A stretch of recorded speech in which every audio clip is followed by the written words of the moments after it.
tulang punggung untuk menjalani ngelakoni 1 tahun ke depan. Nah, hal yang paling mendasar yang harus kita istilahnya harus kita pin, harus kita tancap di prioritas. Skala prioritas yang paling pertama harus kita selalu periksa, harus kita selalu perbarui yaitu masalah Bapak Rasulullah menyatakan satu amal ini bagus maka bagus semua seluruh amalan. Satu amalan ini hancur maka hancur semua. Nah saat ini masyarakat kita ini di Indonesia ini itu sedang mengalami krisis sholat. Kalau orang mengalami krisis pangan, orang pada bingung. Krisis ekonomi, resesi, orang sudah stres. Tapi kalau dari perspektif sudut pandang tauhid, sudut pandang spiritual, orang mengalami krisis sholat itu seharusnya sudah miris, sudah khawatir. Ngeceknya nih, saya ini pas sholat Jumat, kira-kira banyak yang sholat maupun banyak yang tidak sholat. Banyak yang tidak sholat. Niku sholat Jumat nih. Sholat Jumat seminggu. Banyak yang tidak sholat. Apalagi kalau kita bicara sehari-hari, subuh, zuhur, asar, maghrib, isya. Grafiknya itu bisa kita lihat. Subuh itu jamaah yang paling sedikit itu subuh. Zuhur, tetap mendian, asar. Kemarin mulai rame lagi maghrib sama. Asar itu bisa kecil. Wayang-wayang layaran. Subuh hari asar.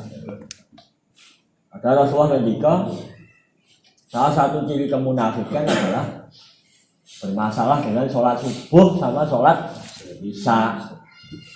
Cirinya orang munafik. Nah makanya harus kita periksa. Sholat ini harus selalu kita jaga. Kita jadikan prioritas dalam 1 tahun ke depan. Nah bagaimana memeriksanya? Kita pakai yang kemarin sudah kita bahas, karena mungkin kemarin belum banyak yang hadir. Surah yang terpendek, surah Al-Kautsar. Bismillahirrahmanirrahim. Inna a'tainaka Kautsar. Fasholli li rabbika wanhar. Jadi redaksi atau kalimat yang dipakai oleh Allah itu fasholli li rabbika, bukan fasholli wanhar. Beda kalau fasholli sama fasholli li rabbika itu beda.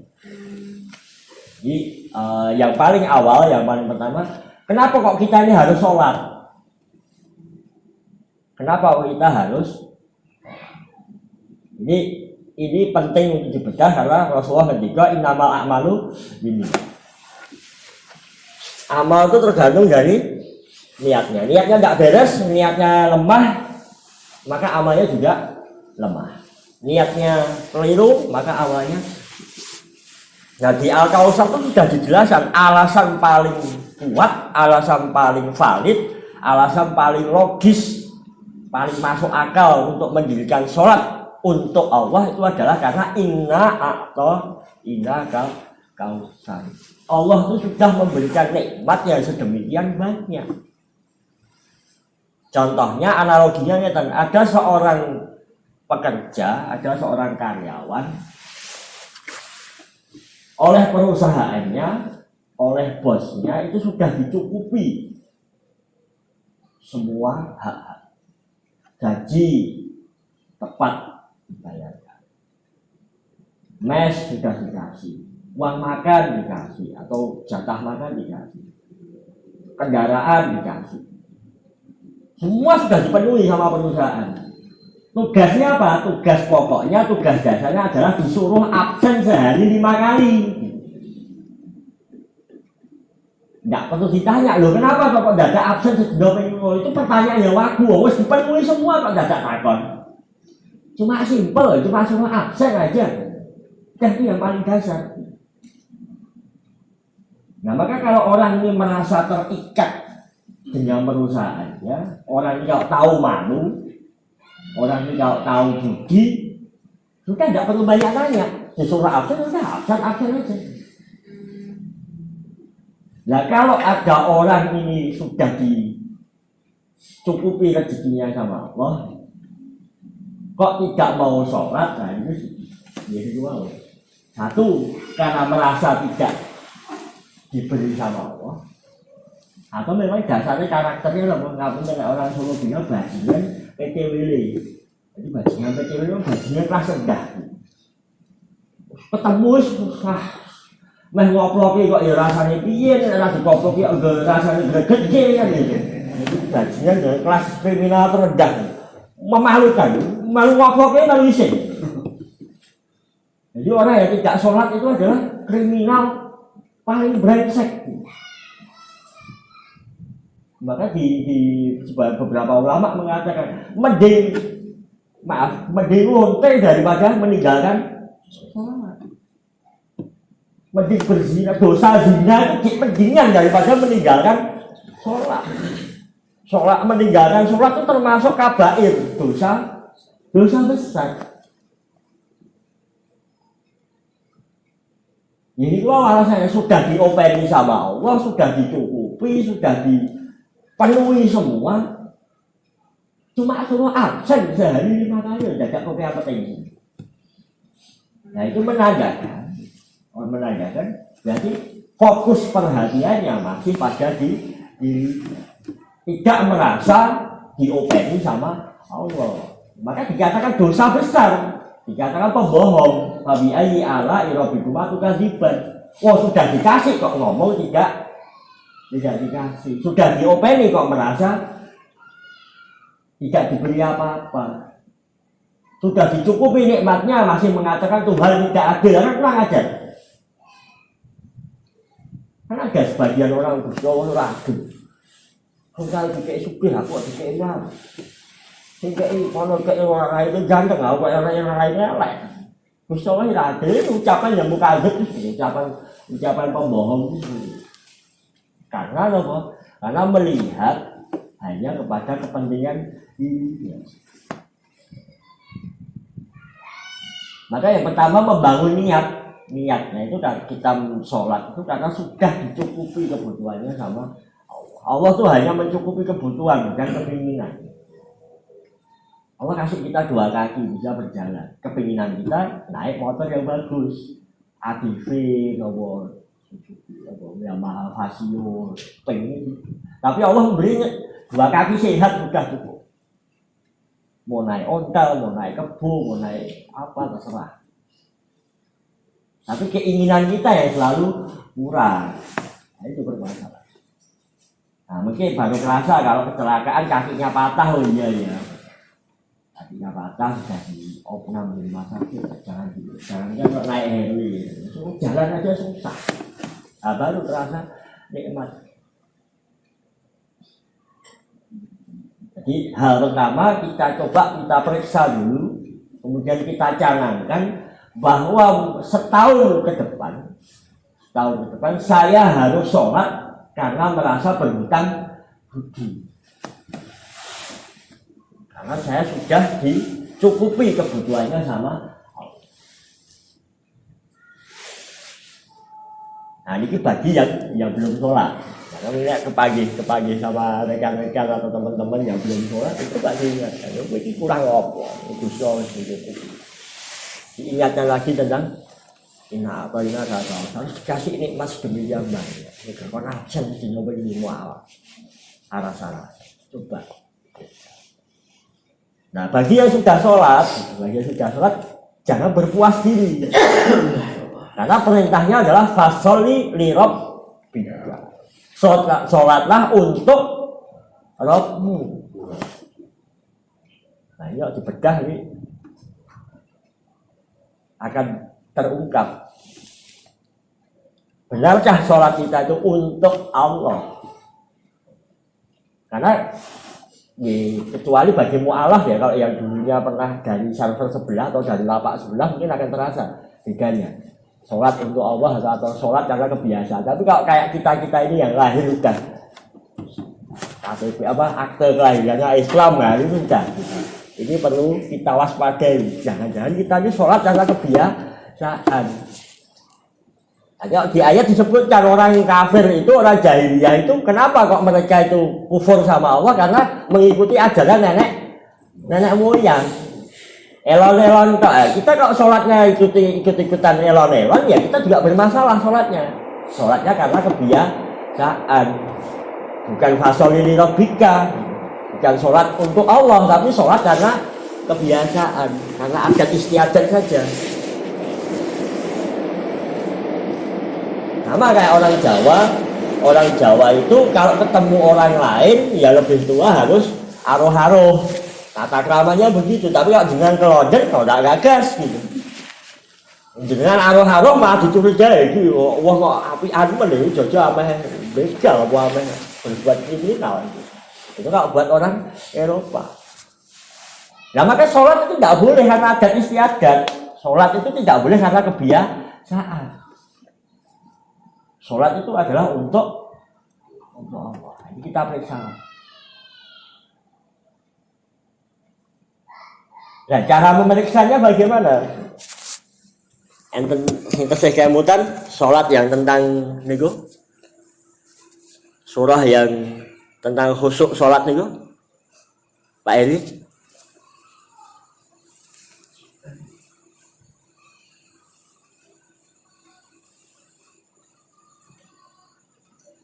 Anisa 43.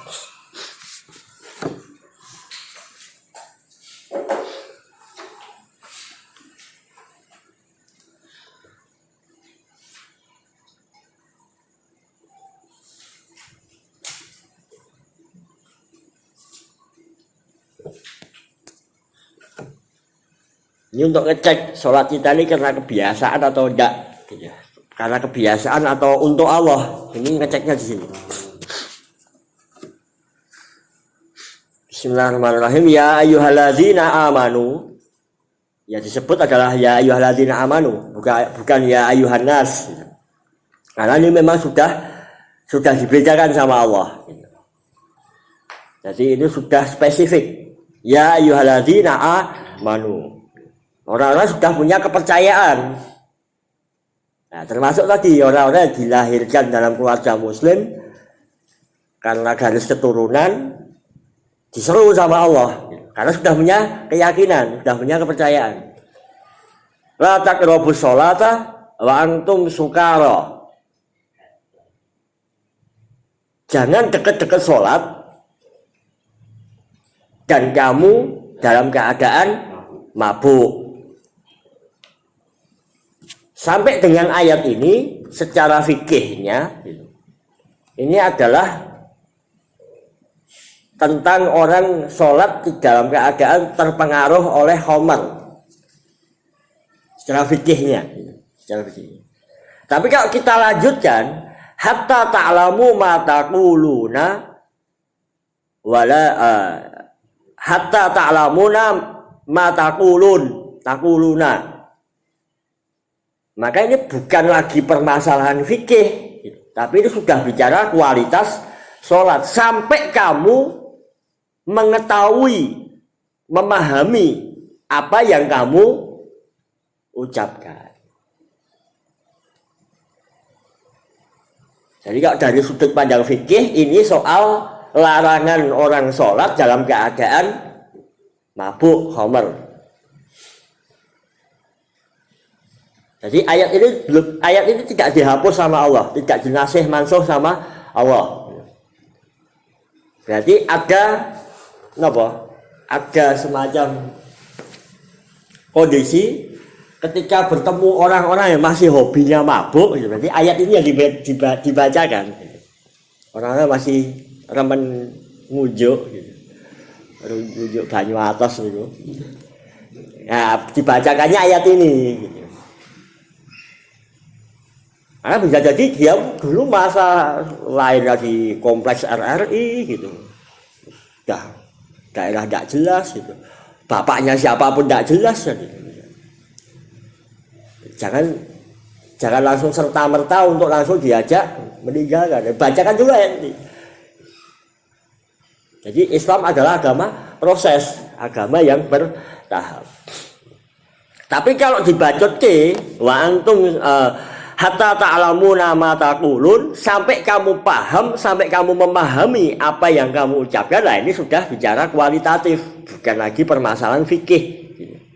Sampai kamu paham apa yang kamu ucapkan. Jadi mau terpengaruh alkohol atau tidak gitu, mau mabuk atau tidak, maka syaratnya harus memahami apa yang kamu ucapkan.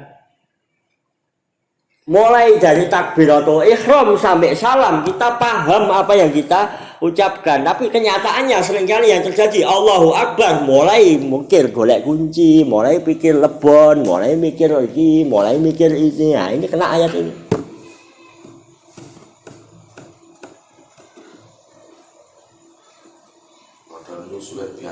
Nah, karena tidak pernah dipersiapkan, karena tidak pernah dirancang. Bagi orang yang tidak pernah kepikiran punya rumah, maka dia tidak pernah mengatakan rumah itu suatu hal yang sulit. Tapi ketika orang itu sudah mulai niat punya kerentak yang kuat, maka bangun rumah kelakon. Padahal bangun rumah sama bangun sholat kira-kira sulit mana, Pak? Bangun rumah. Maka bangun rumah aja kelakon, masa bangun sholat tidak bisa? Nah, makanya di hari yang istimewa ini, di malam yang istimewa ini, di tahun baru ini, coba kita canangkan 1 tahun ke depan sholat saya harus bisa memenuhi ayat ini.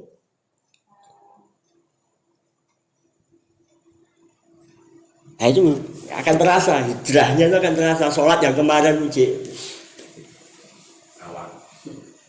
masih karena kebiasaan, mungkin masih lagi Allahu Akbar, aduh tempe kompor belum dimatikan, aduh rumah belum dikunci,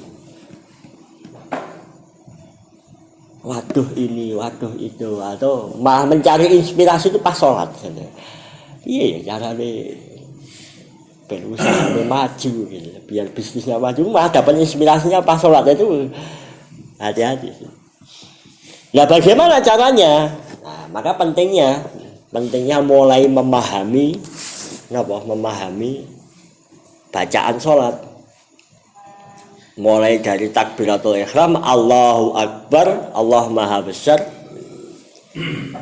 Jadi gini Pak, tahapannya yang paling awal ketika kita sholat, mau mikir apapun ditahan dulu.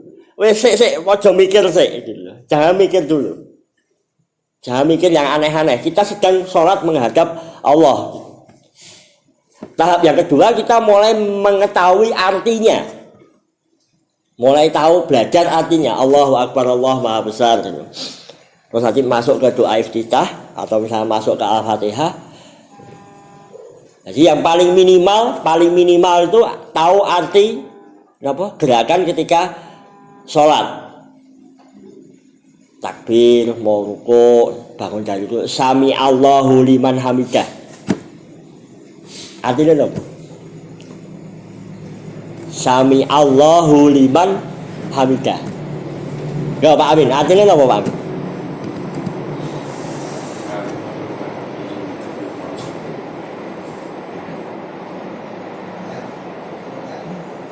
Pak Sojo, sami Allahu liman hamidah. Allah Maha mendengar hamba yang memuji.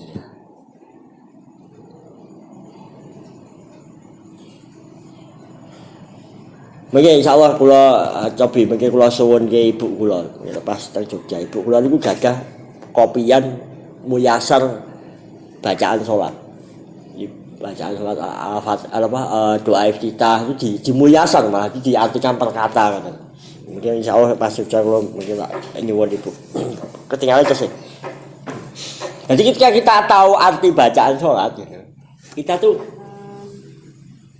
minimal memenuhi ini. Saat ini jenengan misalkan lah kepanggih Pak RT atau Pak Lurah, apalagi kalau misalnya dipanggil oleh Kapolres atau Kapolri.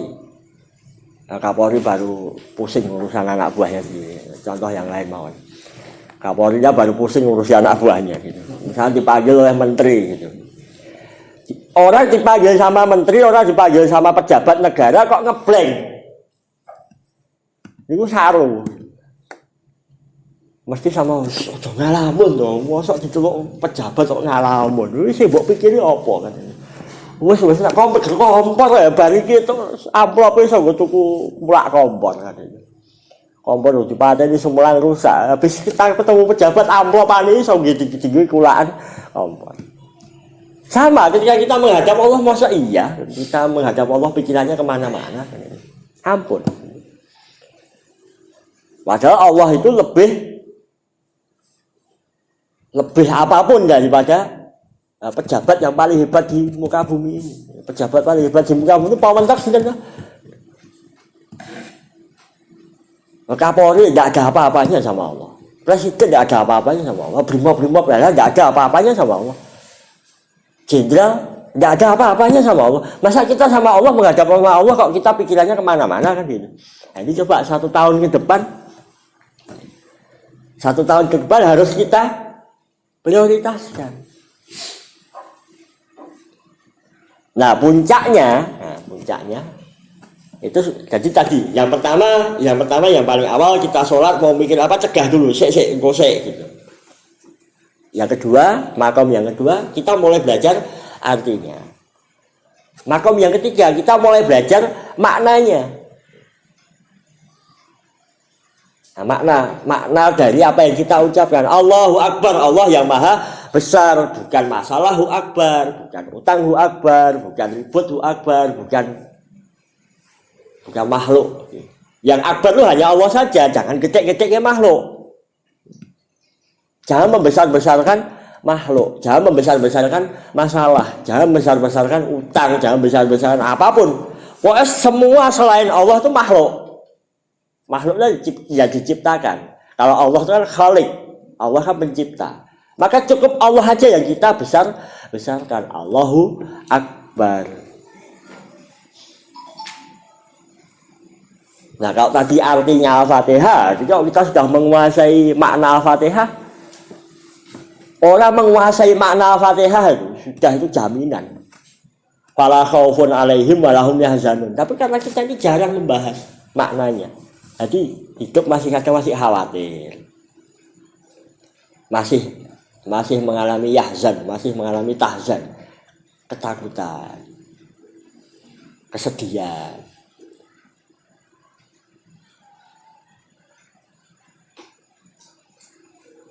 Nah nanti terakhir endingnya, buahnya sholat adalah inna sholata tanha anil fahsya wal munkar. Sholat itu dikatakan beres sholatnya itu kalau sudah bisa mencegah dirinya dari perbuatan fahsya dan munkar. Mulai dari yang kecil-kecil, omongannya legit, omongan yang sampai dengan dosa-dosa besar, maksiat yang besar-besar. Itu sudah bisa tercegah dari sholat kita itu tadi. Orang yang sholat itu tidak mungkin kepinginan mencuri, kepinginan selingkuh, kepinginan berzina. Kenapa? Maknanya sholat, misalnya salah satu yang kita baca misalnya Al-Fatihah, Maliki Yaumiddin, nah itu orang sudah kepegang, itu sudah kipo-kipo dan mau maksiat. Maliki Yaumiddin, artinya apa? Yang menguasai hari pembalasan. Itu kalau kita jabarkan itu ngeri itu Pak. Misalkan contoh orang selingkuh, orang berzina. Hukumnya kalau menurut hukum Islam yang belum menikah dicapak gitu. Dicambuk 100 kali kemudian diasingkan selama setahun. Jadi tidak cuma di penjara. Pukul dulu 100 kali baru buat rusak kambangan apa tempuji. Pulau-pulau sendiri. Tidak ada penghuninya, diasingkan dulu kan kerja tambang kan setahun baru.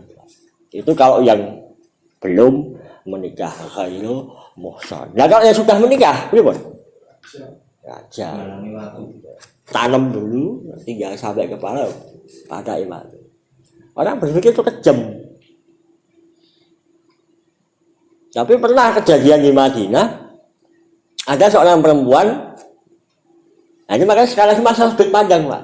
Kalau sudut pandang kita, sudut pandang jahiliyah kejem, hukuman opo kaya ngono. Tapi kalau kita lihat sudut pandangnya ke akhirat, harusnya begitu malah. Karena pernah kejadian di Madinah, ada seorang perempuan menghadap Rasulullah, ya Rasulullah saya sudah berbuat zina, saya minta hukumnya. Kok ditanya sama Rasulullah, diinterogasi sama Rasulullah. Si perempuan ini ngebet minta hukumnya, minta dirajam sama Rasulullah. Sebentar, kok ini perjalanan wong wedok, lanang ini tak langsung. Tapi itu karena kamu perempuan dan zaman dulu tidak ada alat kontrasepsi, maka tunggu dulu 3 bulan, kamu hamil apa enggak dari hasil perzinaan tadi. Ternyata betul 3 bulan kemudian datang perempuan. Ya Rasulullah saya minta hukumnya udah 3 bulan. Cek gue hamil dah, hamil ya Rasulullah. Sebentar, tunggu dulu sampai anakmu lahir. Setelah anaknya lahir, masih dalam kondisi nifas, datang lagi sama Rasulullah. Ya Rasulullah saya minta hukumnya Rasulullah. Lah terus anakmu sing meh ngopeni sapa? Sing meh nyusoni sapa? Terus itu balik. Nah setelah selesai masa menyusui datang lagi, baru dilaksanakan sama Rasulullah. Ketika dirajam, darahnya tuh nyiprat, kena ke bajunya salah seorang sahabat. Kemudian sahabatnya merasa jijik, jadi pendosa, jadi wong elek. Rasulullah marah. Seandainya darah perempuan ini jadi hujan dan membasahi seluruh kulit-kulitmu, maka seluruh dosa penduduknya Madinah diampuni gara-gara dosa darahnya perempuan.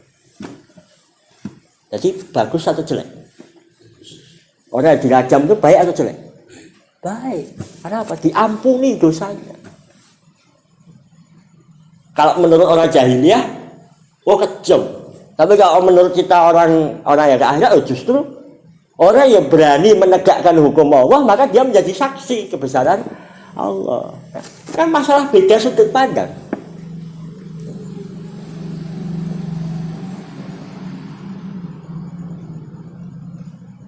Ya tapi kalau ternyata kita belum bisa, tapi mungkin ampun ya.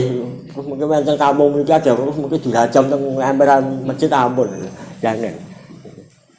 Kita menegakkan hukum Allah itu ada sunnahnya Rasulullah tidak awur-awuran. Itu ketika kita sudah bicara bermasyarakat, bersistem kehidupan masyarakat dalam ini bernegara, maka ya harus ada undang-undang. Nah faktanya undang-undangnya belum ada. Nah terus pripun? Maliki yaumid. Kalau belum selesai di dunia, bagi Allah yang menguasai hari balasan.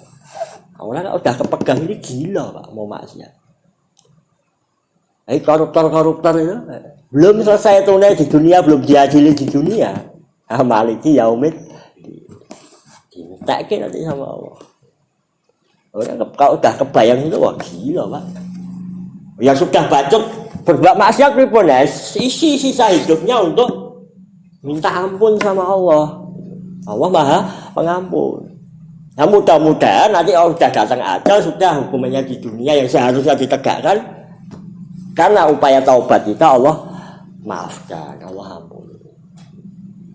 Nah maka kita memahami konsep Islam yang seperti ini, ya hidup kita kan lebih dewasa. Hidup kita tidak gerusa-gerusu lagi. Hidup kita tidak awur-awuran.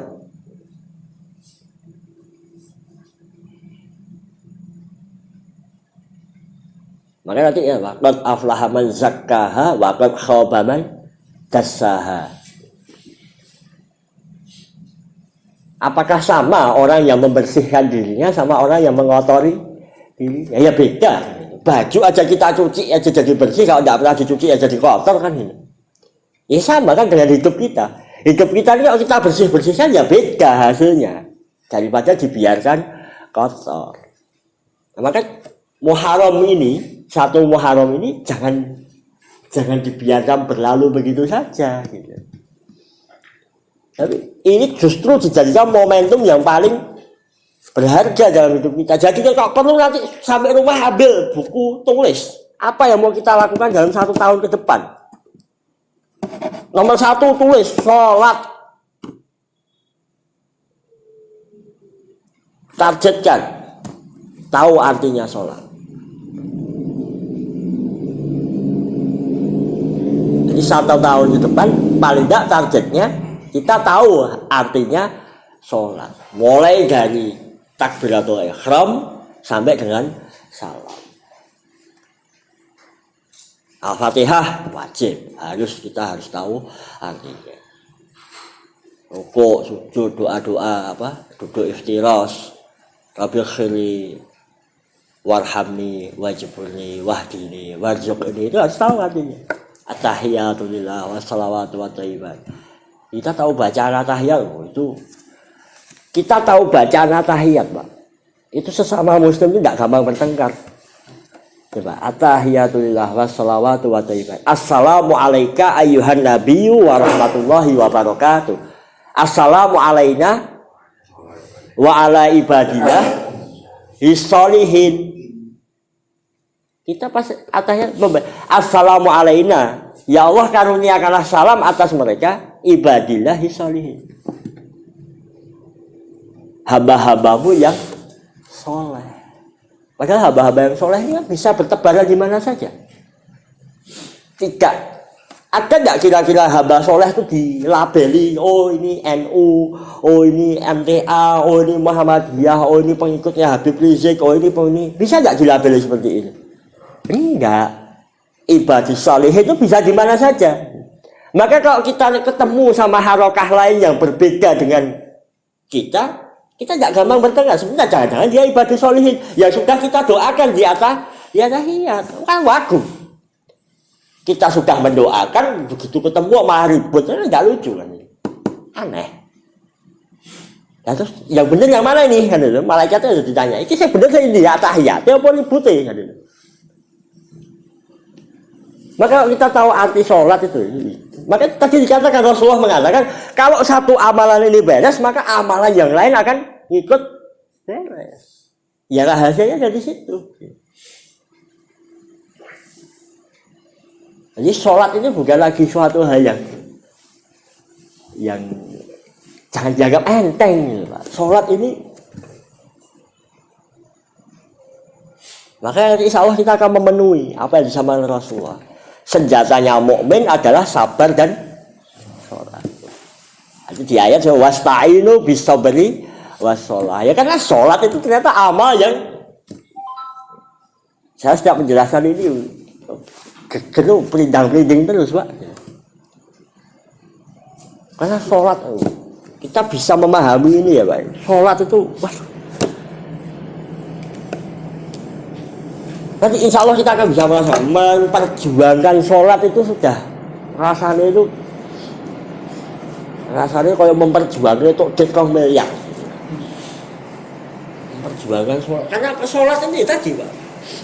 Sholat ibarat kita sudah memiliki seluruh hidup. Satu, kita bertemu dengan Yang Maha Hebat. Pikiran kita jaga khusyuknya. Tadi Pak Heri bilang, berat. Iya memang berat gitu. Sahabat pun juga mengalami demikian. Pernah Rasulullah mengadakan sayembara gitu. Sopo sing sholat iso khusyuk tak kasih sorban. Nah semua ditanya, piye sholat? Susah ya Rasulullah. Saya masih mikir ini. Sampai terakhir sahabat Sayyidina Ali bin Abi Thalib kata, gimana Ali? Ya Rasulullah gitu. Saya mulai dari awal sholat sampai mau akhir itu sudah bisa menjaga kekhusyuan. Tapi tadi menjelang salam saya kelingan hadiah yang akan engkau berikan. Termasuk sekelas sahabat Ali pun mengalami demikian.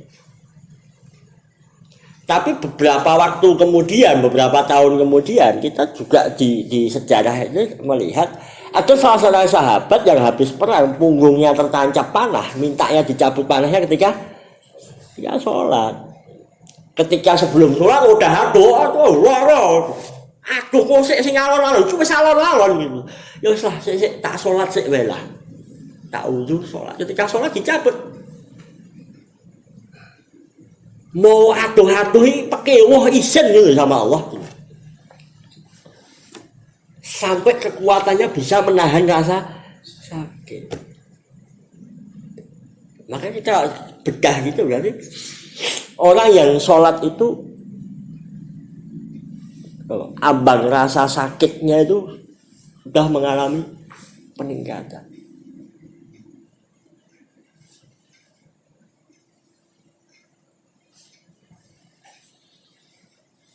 Jadi wong ampuh, Pak. Wong ampuh kan salah satunya bisa menahan rasa sakit. Sing kulino gelut mungkin bisa memahami. Gelut wah pisan wah aja rupate sakti ya.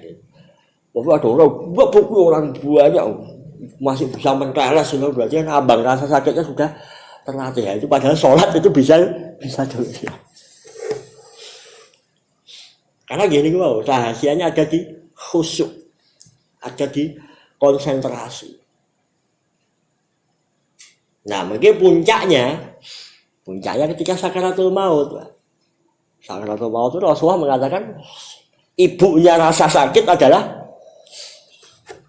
ketika sekarat, ketika mau keluar roh itulah rasa sakit, semua rasa sakit dikumpulkan. Dalam hadis disebutkan seperti kain sutra, kain yang halus, kemudian ditaruh di tancepi paku, terus disebratnya. Rasanya kayak gimana? Rasa sakit yang seluruh rasa sakit dikumpulkan. Ya kalau kita sudah terlatih khusyuk, terlatih fokus, terlatih konsentrasi, terlatih ambang rasa sakitnya, ya mungkin insya Allah ketika sakaratul maut ini pun terlatih. Nah, mungkin di anaziat ya Pak, wanaziati gharqa, wanasiqati nasta, fasabihati sabaha. Demi malaikat yang turun mencabut nyawa. Ada yang mencabut nyawa dengan kasar, ada yang mencabut nyawa dengan halus. Ya kalau semasa hidupnya aja dia melatih hubungan sama Allahnya, masa iya malaikat mau mendatangi dengan kasar?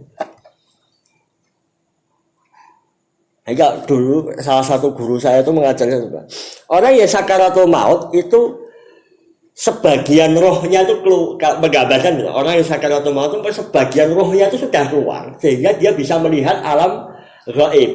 Wajahnya malaikat itu sudah bisa melihat. Maka kalau orang sudah tidak orang yang terlatih dengan sholat sudah tidak kaget. Oh ini malaikat.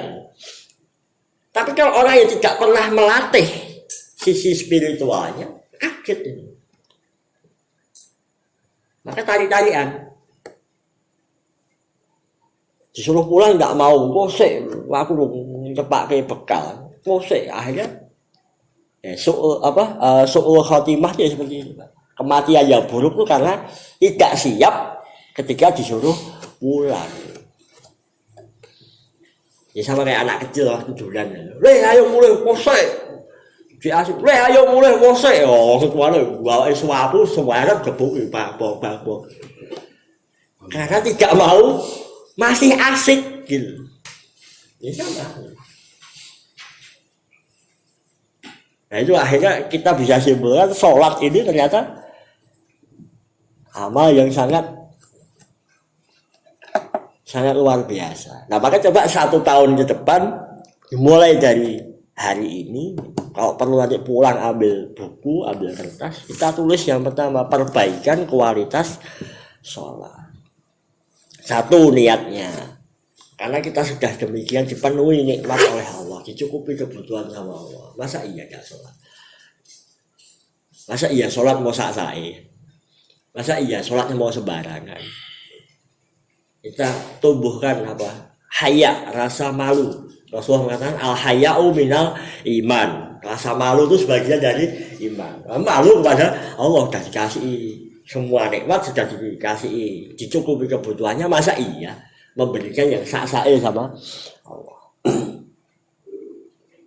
Nah padahal ketika makanya kita seringkali membahas seperti ini, kita itu punya Tuhan yang unik. Kita punya Tuhan yang istimewa. Kita punya Rob yang Kalau kita memahaminya, ini jangan Gusti Allah piye toh.